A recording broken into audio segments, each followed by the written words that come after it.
Your Mystery Theater presents...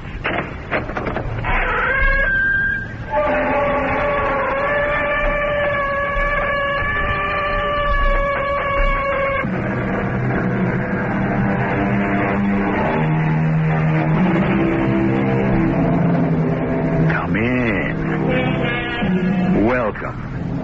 I'm E.G. Marshall. Who was it that said, a wise woman never yields by appointment? It should always be an unexpected happiness. That may very well be the ideal situation. However, we have those neglected ladies who keep waiting and waiting. And some of them have waited for so long that they cannot really be blamed if they take steps to arrange for the unexpected. What do you want? I want to gamble on you. I want to bet you really would like to get out. Get out? You're not in as deep as you think.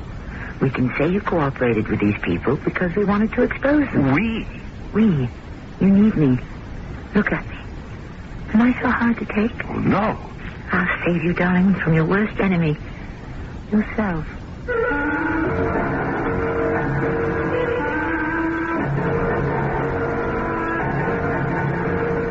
Our mystery drama, The Old Maid Murders, was written especially for the Mystery Theater by Sam Dan and stars Tammy Grimes. I'll be back shortly with Act One.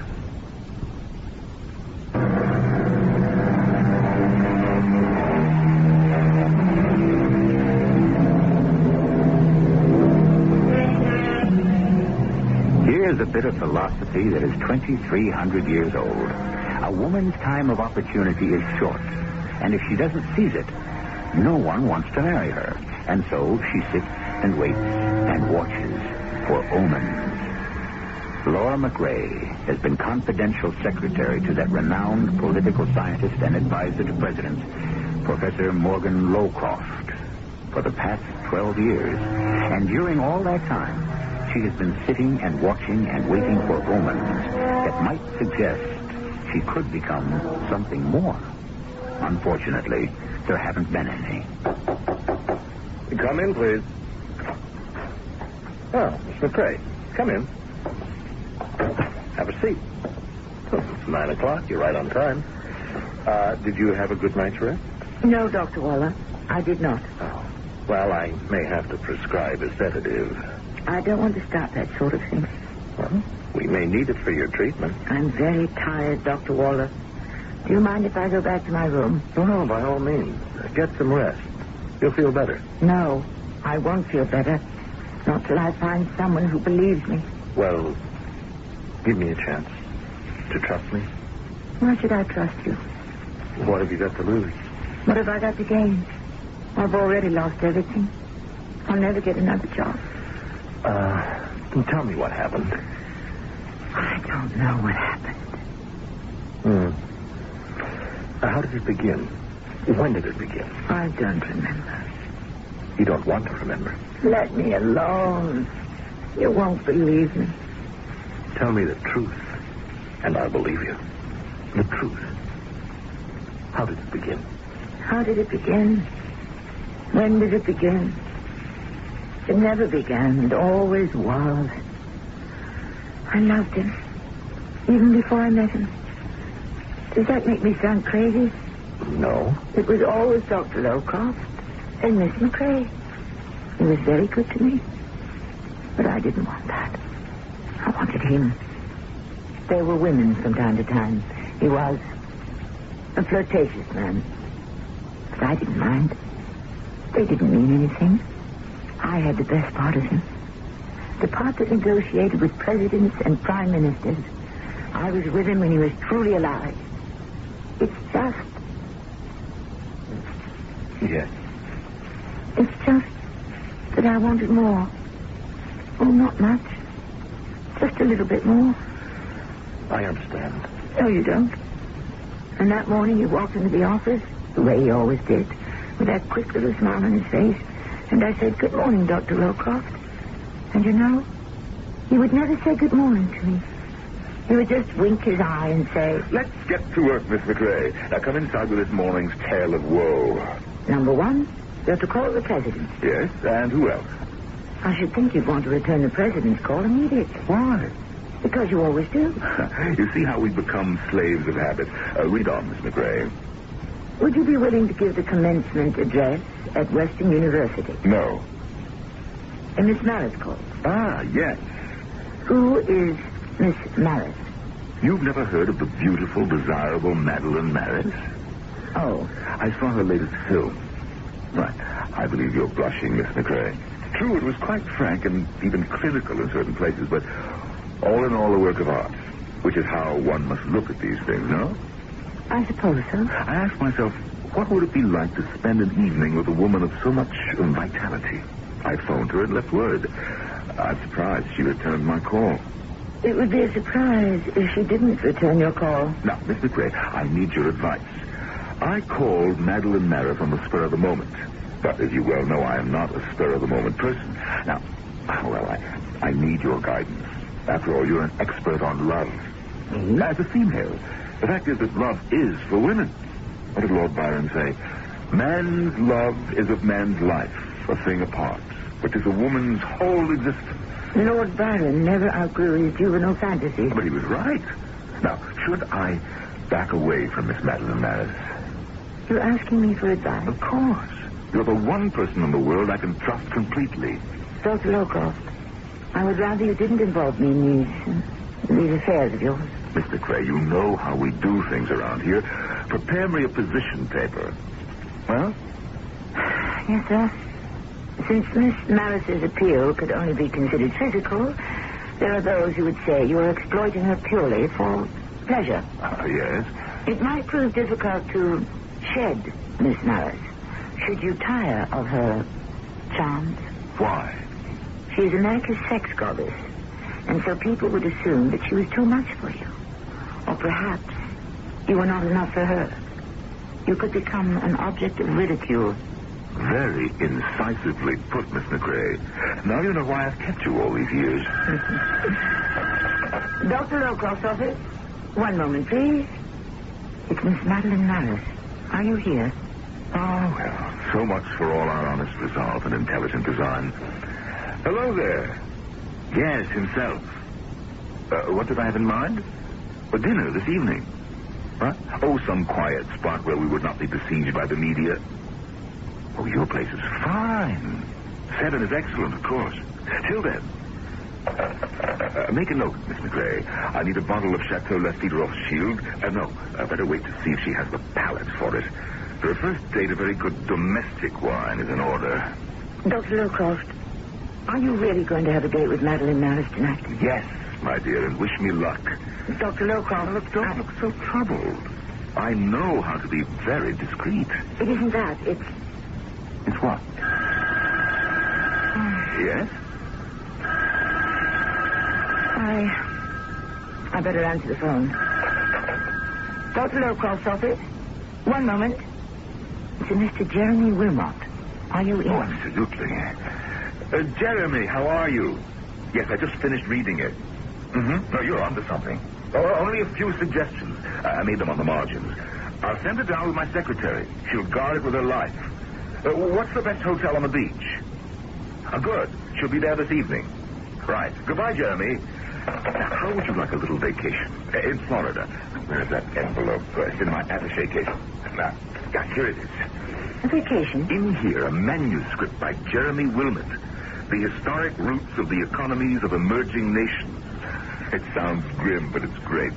Dr. Lowcroft? Now, you check into the Beach Royale for a few days and let yourself go. But I have so many things to do. You need a vacation. You're tense. You're nervous, irritable, out of sorts. Oh. Whatever's gotten into you, a few days off will sweeten you again. But I can't spare the time. You know how we do things around here, Miss McRae. Now, I'll drive you to the airport myself. By noon, Dr. Waller, I was on a flight to Miami.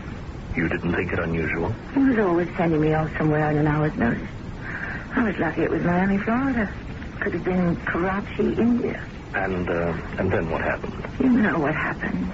I told this over and over. What happened, Miss McRae? The thing at the baggage claim. The manuscript envelope. It was in my suitcase. It was too big to fit into my carry-on bag. It was in my suitcase. And my suitcase wasn't there when I arrived in Miami. What did you do? I waited and waited. Then I went to see the person in charge. Do you recall what you said to that person? I was very upset. I said, look here, my suitcase is missing. You've got to find my suitcase. And he said... Ma'am, we are doing our best. There's an important manuscript in that suitcase. Do you understand? You come in on Flight 7 from Washington, huh? I don't like to do this. I hate to try to impress you, but I'm working for Dr. Morgan Lowcroft. Well, I am doing the best I can. Now, if it's not good enough, maybe Dr. Morgan Lowcroft can come down here and look for a suitcase himself, huh? But it'll be my fault if it's gone. Things like this simply cannot happen to me. Yeah, they can happen to anybody. Hey, Theodore, you put down that comic book and check to see is everything out on Flight 7, huh? Yeah, I got a lady here, so you just keep on looking. Does this mean you haven't found my suitcase? Well, we're going to turn the place inside out and upside down, okay? But everything was in that suitcase. Man, what's the problem? We don't find it, you get a whole brand new outfit on the house. But the manuscript... So it's a manuscript. There's got to be a duplicate copy, huh? Well, does it have to be the end of the world? I don't know what's the matter with me. I'm sorry. Well, you just write down where you're staying, huh? And I guarantee in 1 hour, one way or the other, you're going to hear from me.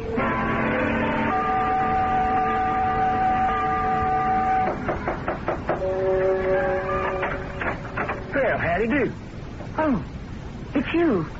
From the airline. Yes, ma'am. I thought I'd better bring it over myself. That can't be my suitcase. It looks a lot worse than it is. It's destroyed.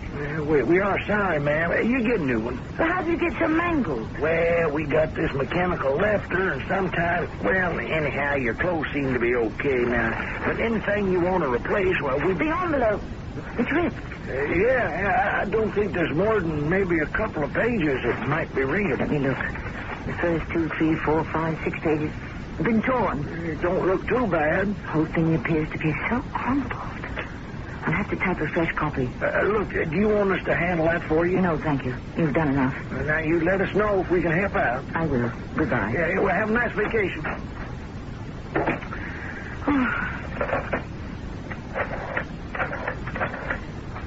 Front desk. This is Miss McCrae in 912. I would like a typewriter, paper, and some carbons, please. No, I know it's difficult at this time of day. No, tomorrow morning will not do. I am working for Dr. Morgan Lowcroft.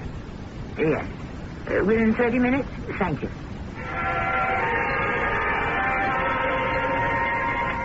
If we are to consider the specifics of the distribution of American military forces throughout the world,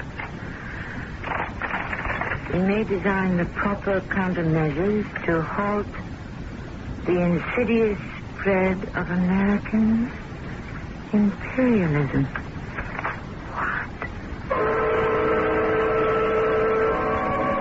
Yes, Miss McCrae. Miss McCrae? There it was, Dr. Waller. I couldn't believe it. I read the entire manuscript and... Please, calm yourself, Miss McCrae. Calm myself. I'm telling you about a plot to reveal the entire system of our defense. And you tell me to be calm. You must. It is important. I'm telling you that a man who operates on the highest levels of our government, who knows every single secret, is a foreign agent, and you want me to be calm? Miss McCrae. I'm telling you, this man is a traitor and a spy, and you want me to keep calm.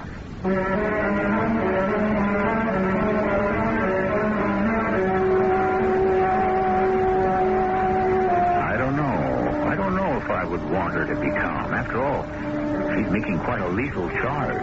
But then perhaps Dr. Waller knows something that's hidden from the rest of us at this point. Anyhow, we shall see who is going to keep calm in Act 2.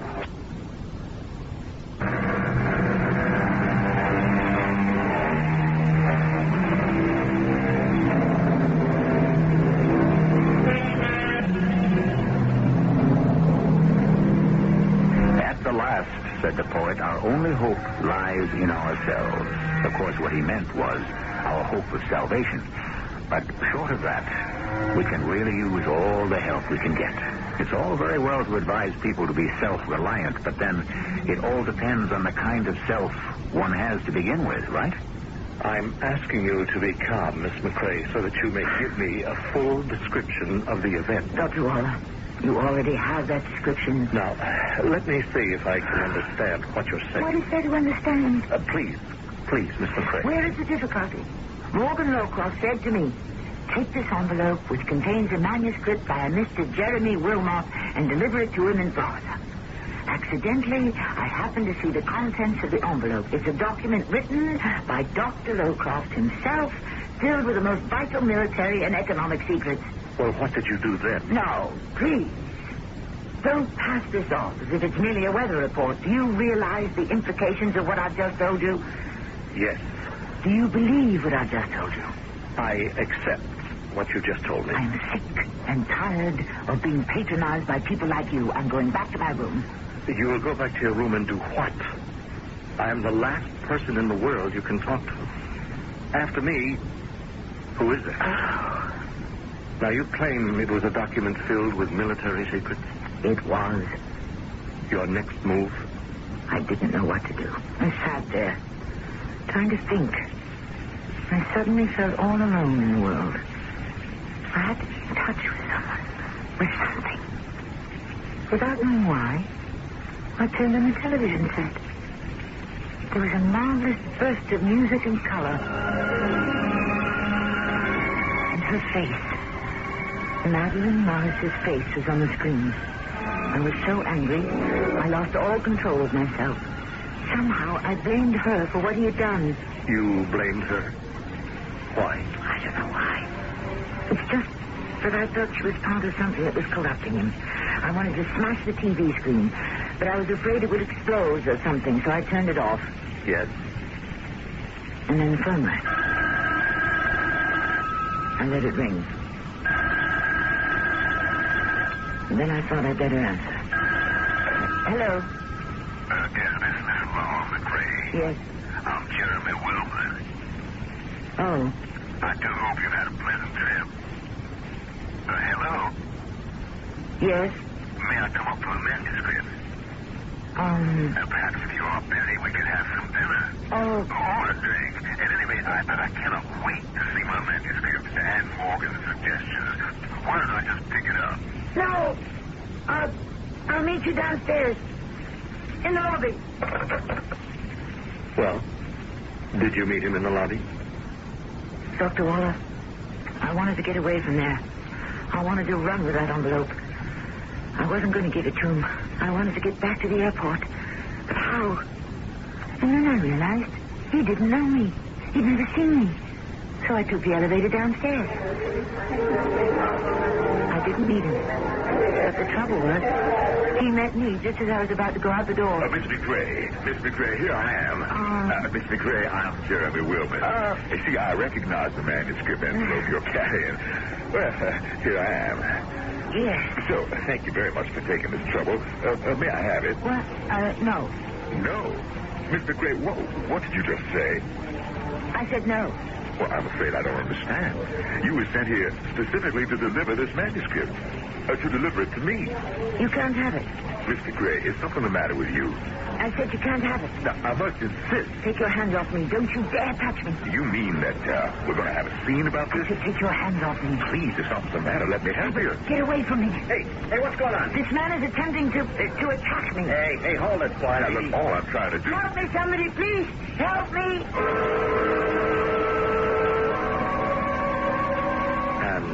Did you receive help, Miss McCrae? Oh, yes, Doctor.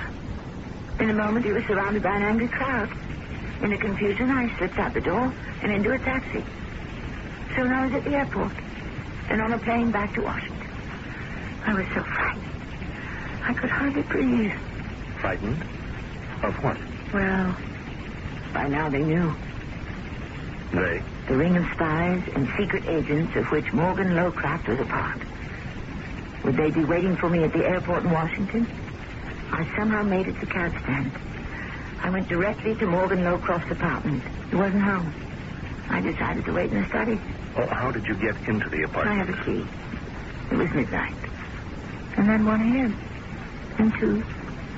And finally, just a few minutes before 3, I heard the door.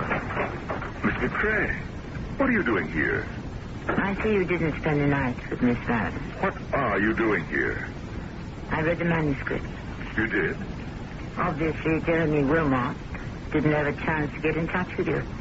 He's probably been booked for disorderly conduct. Jeremy Wilmot booked for disorderly conduct? Jeremy? Obviously, you didn't hear me.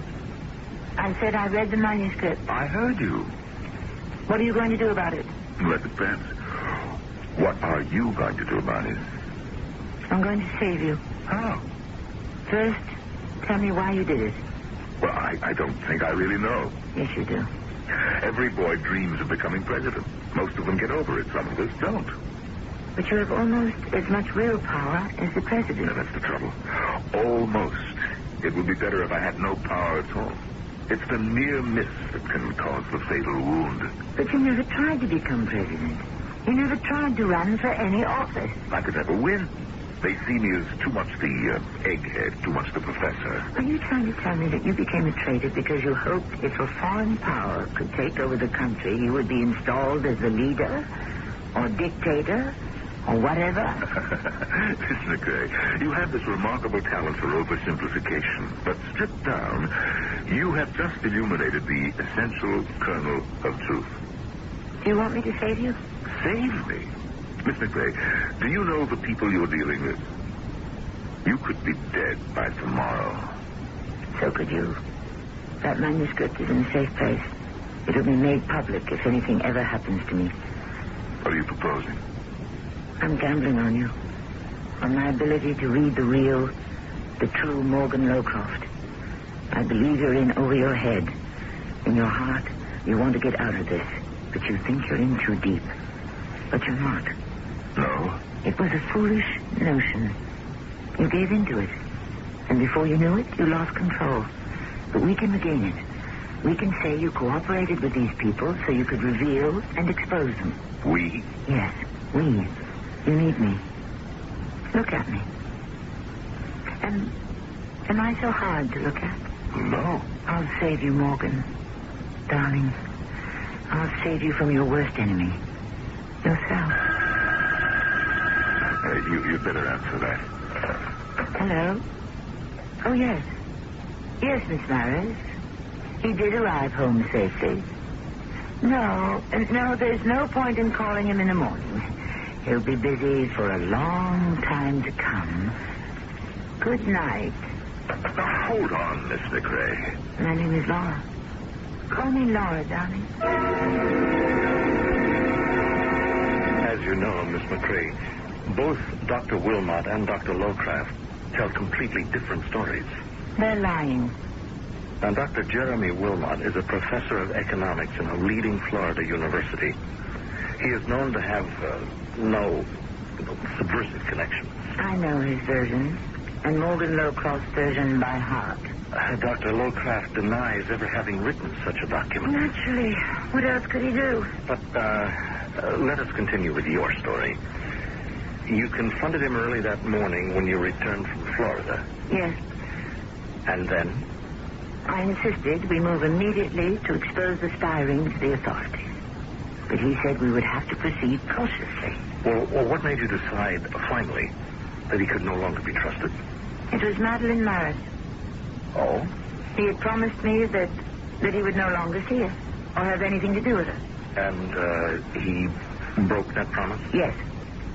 He had been meeting her in secret. But you know Washington and the columnists. You can't hold them off for too long. One morning I was reading the paper, and in one of the columns it said, "In out-of-the-way places, two familiar faces, Beauty and the Brain, Morgan and Maddie." It could have been Gossett. I checked it with the reporter. It was all over town. Everyone knew it but me. So I confronted him with it. I said to him, "You lied to me." And you know what he did? He just laughed. Oh, my poor Miss McCrae. Don't laugh at me. Our agreement was that you were to drop Madeline Maris. Now, let me tell you about our agreement. When you behaved so inexplicably, I didn't know what to make of it. You had created a wild story about me being a foreign agent. I have the evidence. Now, let me finish, please, Mr. Gray. I looked at you as you talked to me. I could see how distressed you were. Of course.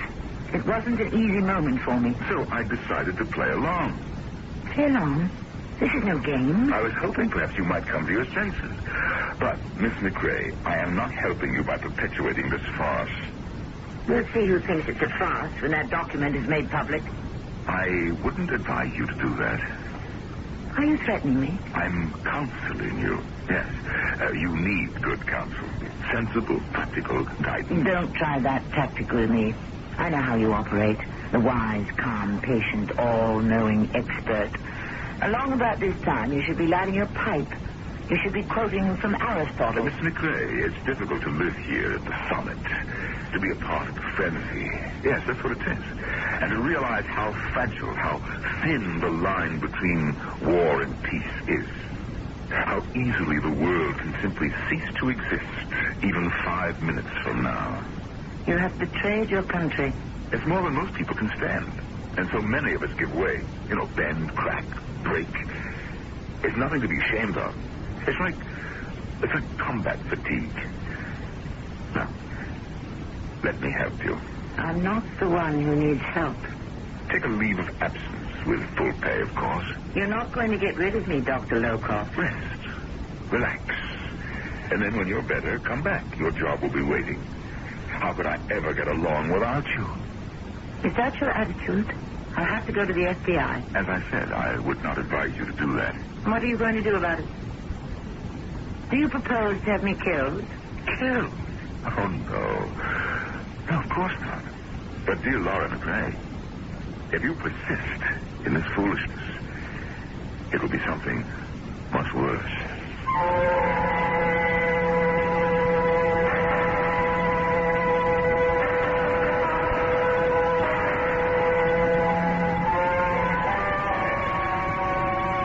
Something much worse than being killed? A fate worse than death? What can such a prospect be, especially to a lady like Laura McRae? Each of them talks to the other like a person who holds a winning hand. But who has the aces and who has the deuces? The showdown is scheduled for Act 3.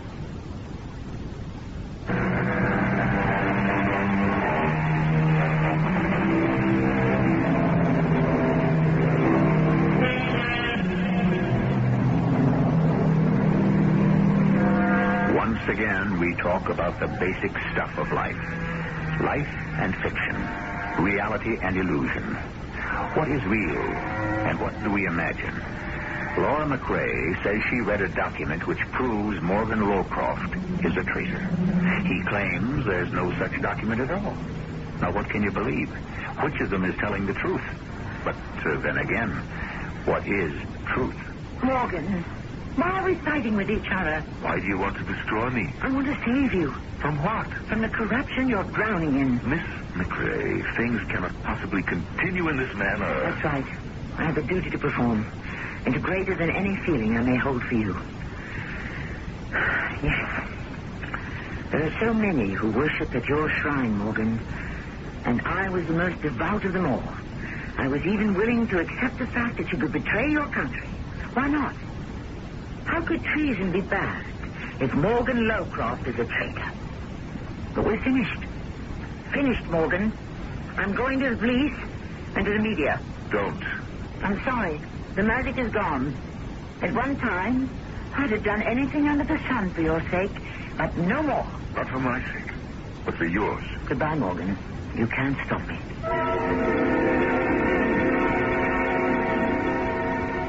That's what I thought. But he did stop me. It seems I forgot something. You know what I forgot, Doctor? Tell me. I forgot that he was the establishment. And you simply do not buck the establishment. I went to a top officer in intelligence, someone I knew. You develop contacts. You know who to see to get things done.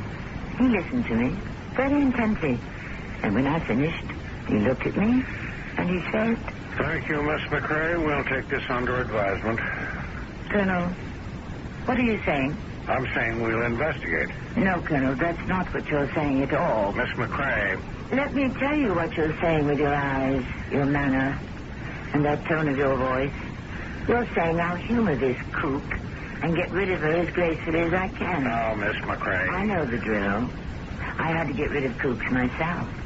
You're seeing me because you want to be covered, but that's as far as it goes. He's talked to you already, hasn't he? Miss McCrae, we have run a check on Dr. Lowcroft that is so exhaustive he couldn't swat a fly without our knowing it. You mean you're just going to sit there? I have to. Because if I tried to follow up on what you told me, I couldn't get anywhere either. But this man is a foreign agent. It's obvious. To whom? This document. You read it. Yes, but how can you prove he wrote it? What should I have done? Why did you confront him? Why didn't you come to me first? I could have investigated quietly. Oh. This way you alerted it. You can accept the fact that I could be right, and yet disregard me completely. Yes. How can you sit there and say that so calmly? It's hard to explain this, but you know something? Even if you're right, it's not the end of the world. Ourselves, our adversaries, what secrets do we really have from each other? I can't accept that. I believe it matters.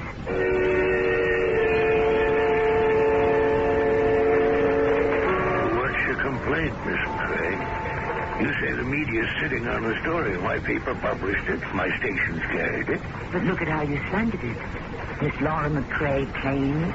Miss McCrae alleges. Well, that's what they are. Claims. Allegations. I stated basic facts. If I told the story as you told it to me, I could be sued for libel. This sub-headline, Spinster, says Dr. Lowcroft admitted his guilt. What about it? Do you have to label me as a spinster? How does the dictionary define spinster? An unmarried woman. Does that describe you? If I were an unmarried man, would the headlines describe me as a bachelor? Spinster. There's something ungainly, something erotic. What right does a woman have not to be married? There must be something wrong with her. You came to us with a story. Because of your position, we printed it. We have now discharged our duty. It's up to the authorities to take it further. I showed you that document. Well, he denies that he ever gave it to you. And here we go, round and round again. I have a responsibility. Yes, and I know to whom. Yourself. You're scared, Mr. Jones. Of what? You're afraid you'll be frozen out. You won't get any more inside information, any off-the-record briefings. You're not going to rock the boat. You're not going to make a powerful enemy. Just between you and me, Miss McCrae, what's the real story? I told you the real story. No, you didn't. I've been around this town too long not to recognize a vendetta when I see one. What did he do to you? Are you trying to say there's something personal in this? There has to be. Is that what you think? A woman of your inside experience and understanding? How could you miscalculate so badly?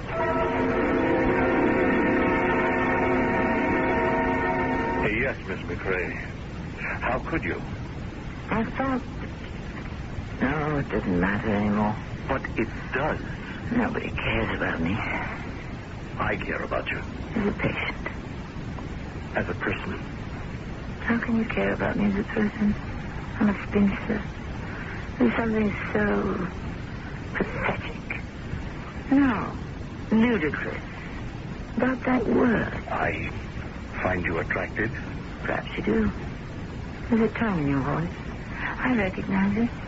Well, you're quite a woman for recognizing tones and voices. It's a talent you develop. You have a seductive tone. I wasn't aware of it. Why did you say you find me attractive?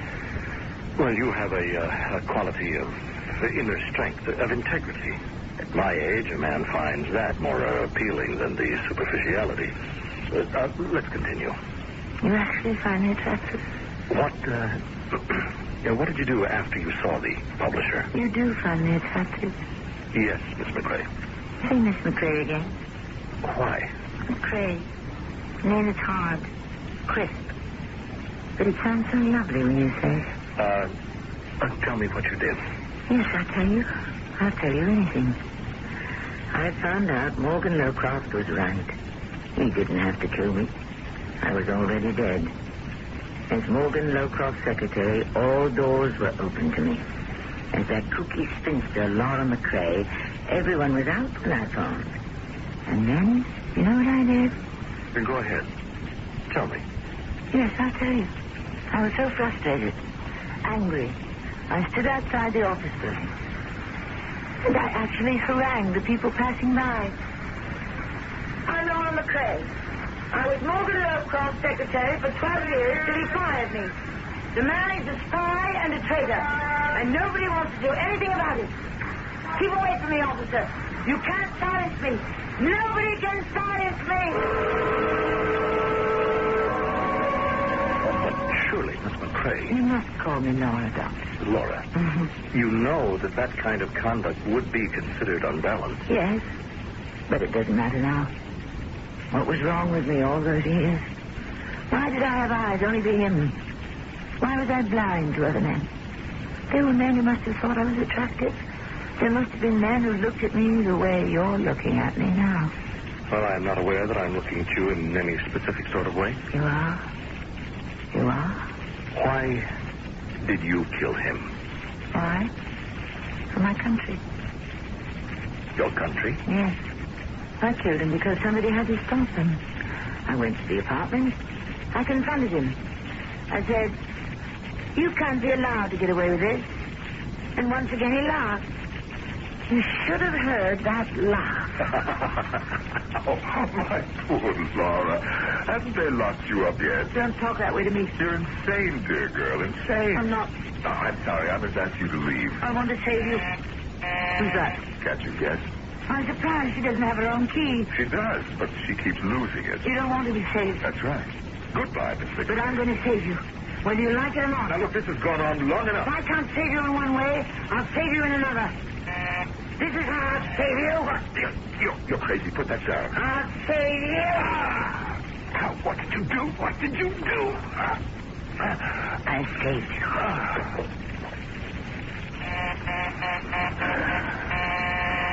Keep ringing. Keep ringing. He'll never answer you. And how did you kill him? I killed him with this. This?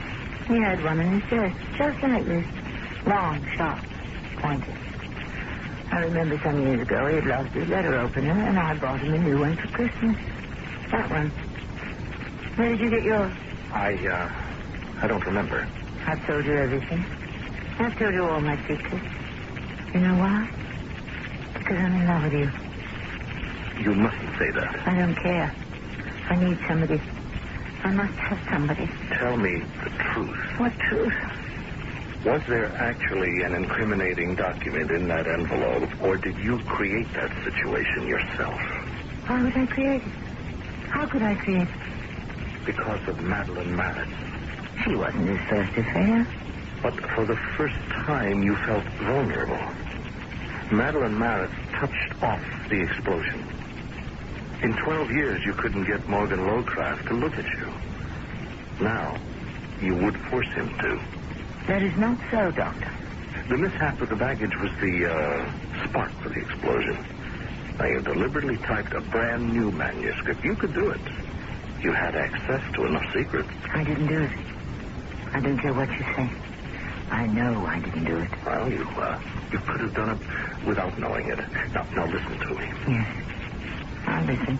Sometimes, when we want something to happen, we want it so badly, we will it so strongly.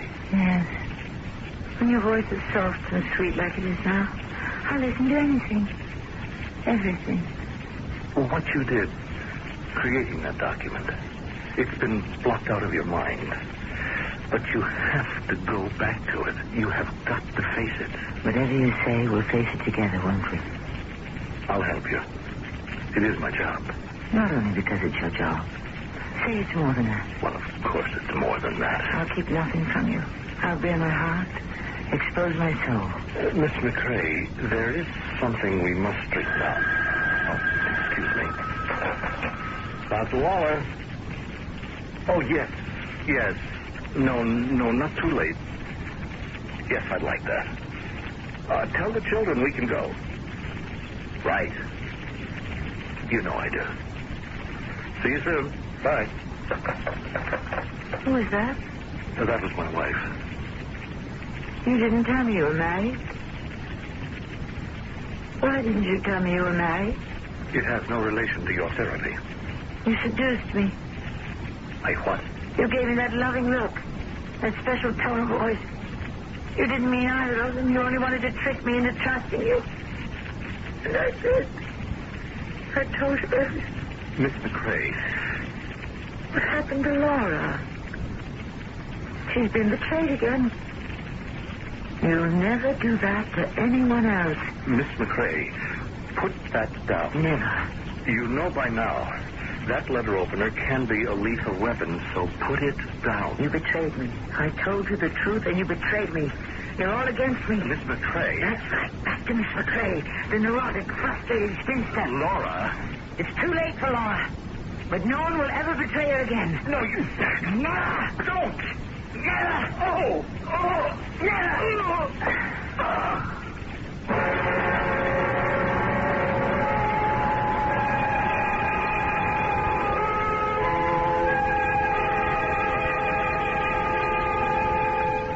It doesn't look as if anyone will ever get the chance either. Our heroine has been put away for quite a long time. It proves, as the poet says, that love suppressed breeds a viper's nest. And was she telling the truth? Was he a spy, or was it all a lie? I shall return shortly.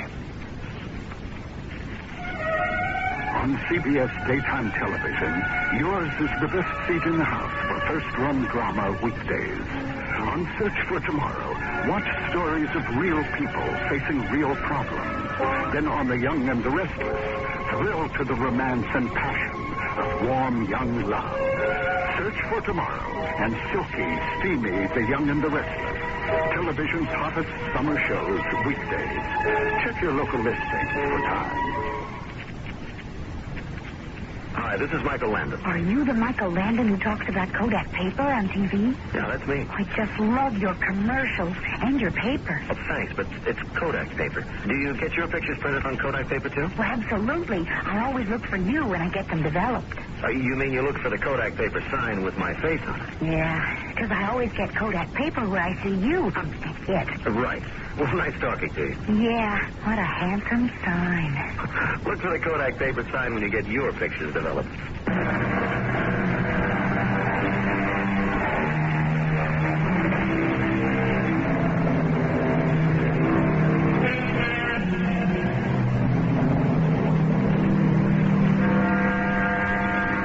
We all know the story of the Emperor's new clothes.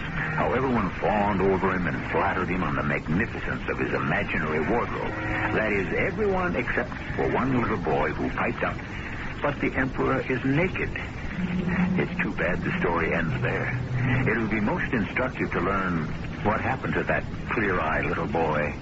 Did everyone appreciate his sincerity and candor? How, if at all, was he rewarded? What sort of future did he have, if any? Was our story a variation on this ancient theme? Well, you know how it is with a good story. It's anything you want it to be. Our cast included Tammy Grimes, Norman Rose, Court Benson, and Earl Hammond. The entire production was under the direction of Hyman Brown. And now, a preview of our next tale. After all, he isn't a close friend or anything like that. No, but I mean, if I'd been in my office, or even at home where I was supposed to be, maybe he wouldn't have done it. Oh, nonsense. I mean, I was here with you. Where you were or weren't has nothing to do with what happened. It's my fault. Will you stop taking credit for something you couldn't help? You're just being arrogant. Arrogant? Me? It's Louise. Louise? What about Louise? First Benita Barlow, now this Stephen Bennett. Both dead. But Louise didn't know either one of them. That doesn't mean a thing. Not when you have the capacity for evil. The evil eye. This is E.G. Marshall inviting you to return to our Mystery Theater for another adventure in the macabre. Until next time, pleasant